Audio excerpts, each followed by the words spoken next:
Hi everyone, welcome back. I'm gonna do a quick little review of season 2 of Power Rangers Beast Morphers.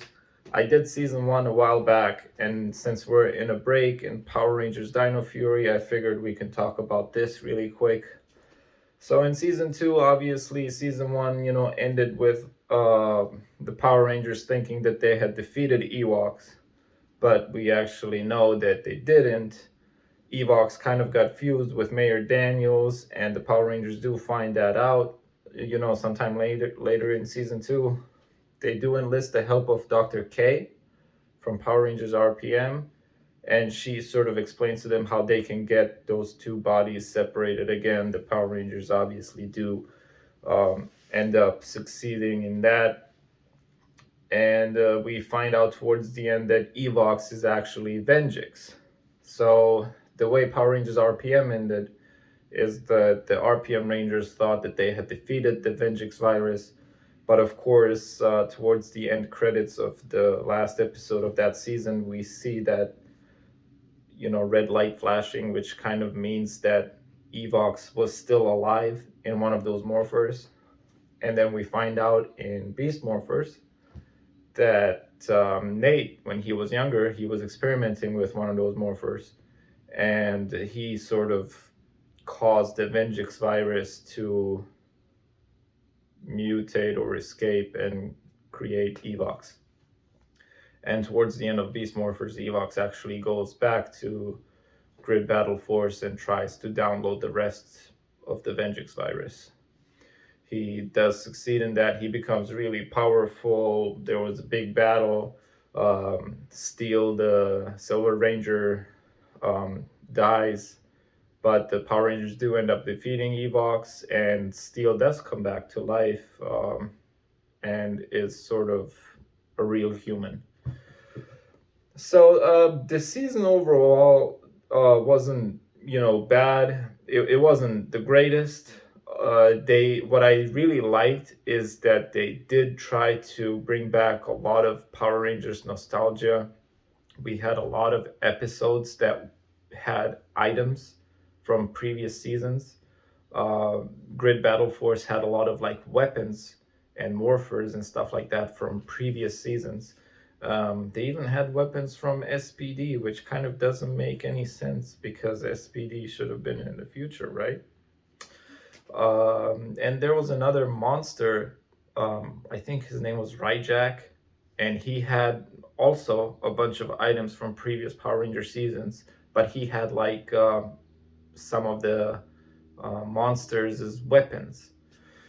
And with those weapons, they recreated sort of a newer, more powerful version of Goldar called Goldar Maximus, and he was part of a theme up episode where all the Dino themed Power Rangers came back. But unfortunately, we only got to see a few of the Dino Charge Rangers helmetless, so the actual actors, and only one Mighty Morphin Power Ranger, which is Jason, the original Red Ranger, which was cool to see him again. We did get the return of all of those Megazords, so the original Dino Megazord actually does show up, even though he was technically destroyed in season 2, or probably I think that was actually season 3. Well, at the beginning of season 2, the Dino Zords were no longer powerful enough to handle sort of Lord Zed's monsters, so they were upgraded into the Thunder Zords. But then the Thunder Zords ended up getting destroyed in what I think is the opening.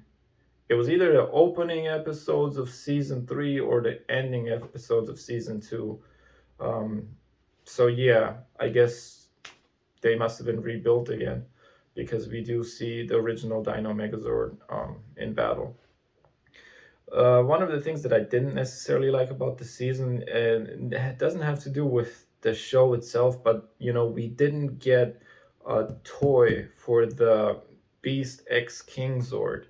It is the only Zord that's new, that shows up in the second season that we hadn't seen in the first season.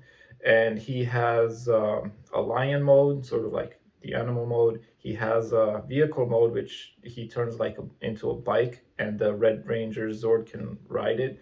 And then he has a battle mode, and he can combine with yellow and blue to form the Beast X King Megazord, and with yellow, blue, silver, and gold to form the Beast X King Ultrazord. So it would have been cool to have the actual toy. This was the only new Zord that we had the whole season. You know, this entire season had only 6 Zords, and to not get one of them, and one that was super combinable with all of the other ones, is a little bit of a disappointment.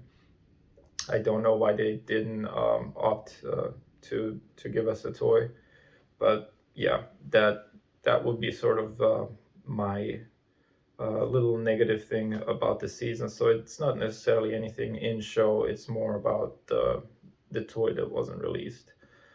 And that would pretty much be it. I think overall it was a solid season. I like the fact that since Hasbro took over, they are really trying to sort of introduce previous seasons more.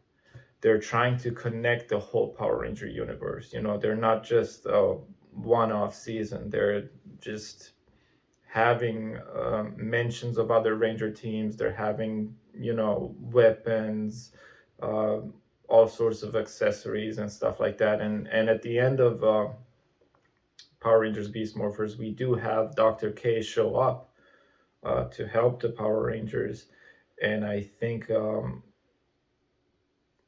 that was just a very, very nice addition to the season, especially since we did actually find out that Evox was Venjix. So those two seasons are totally connected, and to see some of the characters from that season show up in this season was really good.